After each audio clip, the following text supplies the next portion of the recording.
સ્વાગત છે અમારા હિતરાજ દલાની ચેનલમાં।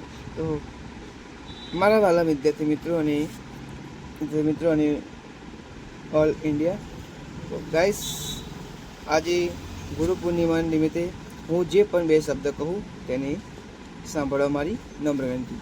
ઓકે, સાંભળો નમ્ર વિનંતી।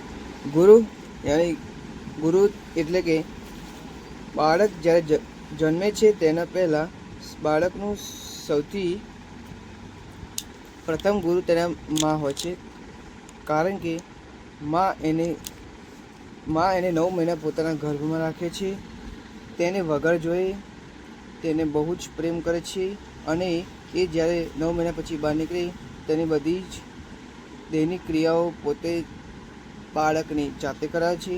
તેથી સૌ પ્રથમ ગુરુ એટલે કે મા તરીકે કહેવામાં છે।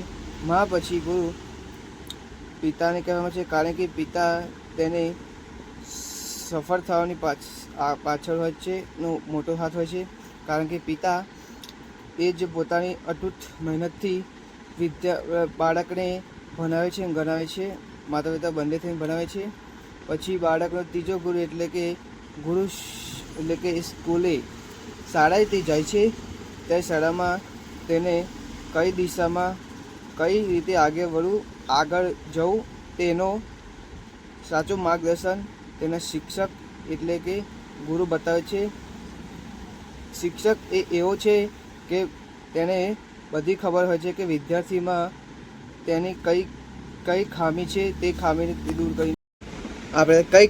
દૂર કરે છે, અને તેને કઈ દિશામાં આગળ વધવું તેનું સાચું માર્ગદર્શન એક ગુરુ જ આપી શકે છે, કારણ કે એ વિદ્યાર્થી ગુરુ જોડે 12 વર્ષ સુધી અભ્યાસ કરે છે। તેથી તેને કઈ જગ્યાએ કઈ દિક્કત એટલે પ્રોબ્લેમ આવે છે તેનું સોલ્યુશન એ ગુરુ સાચો માર્ગદર્શન આપે છે, તેને પ્રેમથી સમજાવે છે।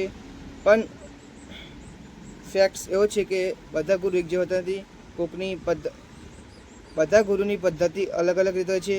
કોઈ સખ્ત રીતે પણ મનાવે છે અને કોઈ પ્રેમથી પણ મનાવે છે। તે ગુરુ પર વ્યક્તિત્વ પર જાય છે કે ગુરુ કેવી રીતે વિદ્યાર્થીને સમજાવે છે, કે તે સખ્ત રીતે સમજાવે છે કે પ્રેમ રીતે સમજાવે છે। તો ગુરુ 12 વર્ષ પછી વિદ્યા જ્યારે કોલેજમાં આવે છે તો તેને કોલેજમાં પણ તેને પ્રોફેસર ગુરુ હોય છે, તેથી તેને ભણવા માટે પ્રોત્સાહન કરે છે, વગેરે વગેરે ગુરુઓ કહે છે। તો બસ આટલું કહીને હું મારી વાણીમાં વિરામ આપું છું। ક્યારેક મળીશું નવા વિડીયો પર, નવા ટોપિક પર। તબ તક જય હિન્દ, જય ભારત, જય જવાન, જય કિસાન।